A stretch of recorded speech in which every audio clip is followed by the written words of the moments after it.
Good evening, everyone, and welcome to another edition of the Arlington Weekly News. I'm Craig Nolan. Thanks for joining us. And I'm Daniel Pineda. Rich Masad.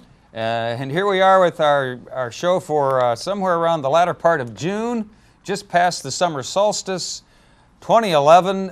Thank you for joining us. Our standard rundown here tonight, News and Community Bulletin Board. Rich is here with his reviews. Daniel and I will do news for seniors for you, and Pia is here with an interview. But before we begin our news items, here's a reminder from my co-anchor over here. Yes, correct. Well, in case you missed the Arlington Weekly News, you can also watch us on YouTube. You can watch the Arlington Weekly News on youtube.com. Very good. It's also available. Thank you. Check us out on YouTube. All right. Here we go with the first of our stories. We have two robberies to tell you about.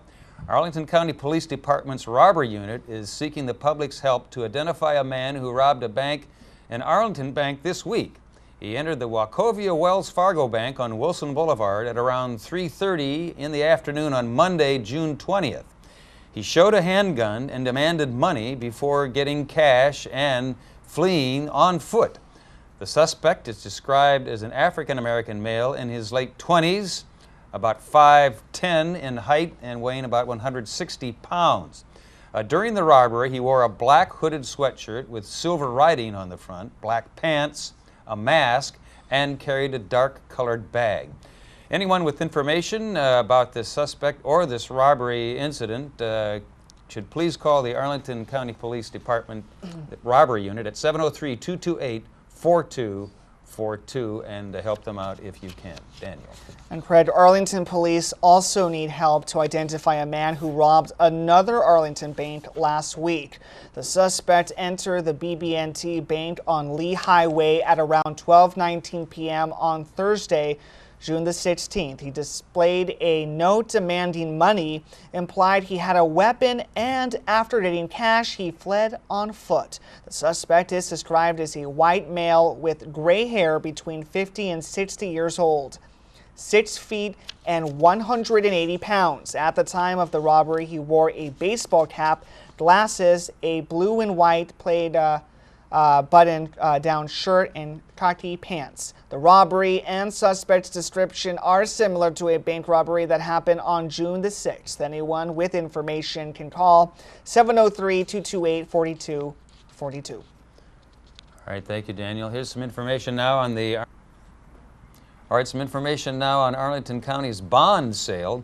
Arlington County has sold $127 million of general obligation public improvement bonds.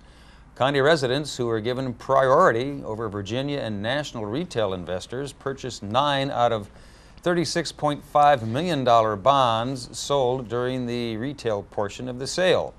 All orders from Arlington County residents have been filled. The county's average interest rate was 3.30, one of the lowest on record. The bond sales proceeds will finance neighborhood conservation projects, the Arlington Mill Community Center, Long Bridge Park, Arlington Public Schools projects, including Yorktown and Wakefield High Schools, and improvements to the water pollution control plant. For more information on the Arlington County bond sales, visit their website at arlingtonva.us and then look under the recent news link. Daniel. And Craig, the Arlington County Board has endorsed a plan to extend the ART 45 route along Columbia Pike, Carlin Springs Road, 8th Road South, and South Greenbrier Street will be added beginning August the 15th. The expansion will serve several Metrobus 16G bus stops in the Columbia Heights West neighborhood. It will also provide improved access to the Department of Human Services, DHS, building for people living both north and south of the western end of Columbia Pike. In addition, service going through Lyon Park will include Courthouse Metro and Roslyn.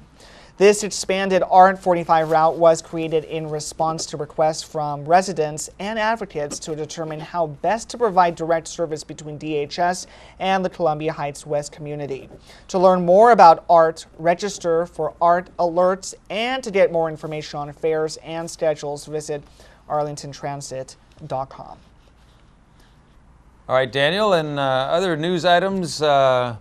In other art news, since Monday, June 13th, labor relations issues resulted in significant service disruptions on many ART routes.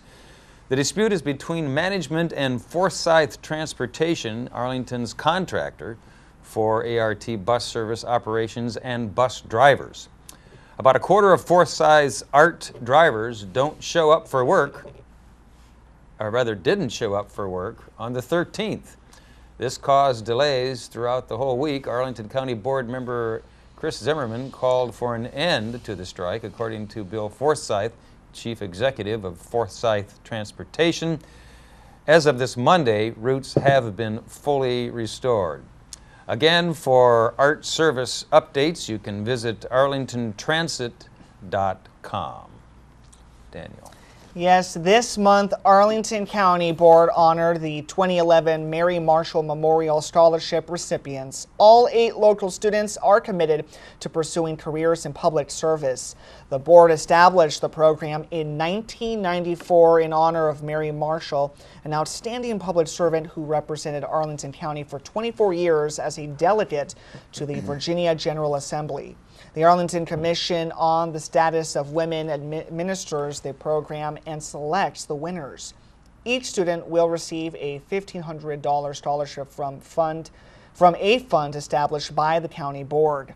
This scholarship will help them attend Northern Virginia Community College. 2 of the recipients are previous awardees who are continuing their studies. The winners are Blanca Chicas, Laura Rocha, Joseph Mederi, Ontenella Diana Rodriguez Casio, Jose Vasquez, and Brittany Binz. Good. For more information on the scholarship, go to the arlingtonva.us website. Right.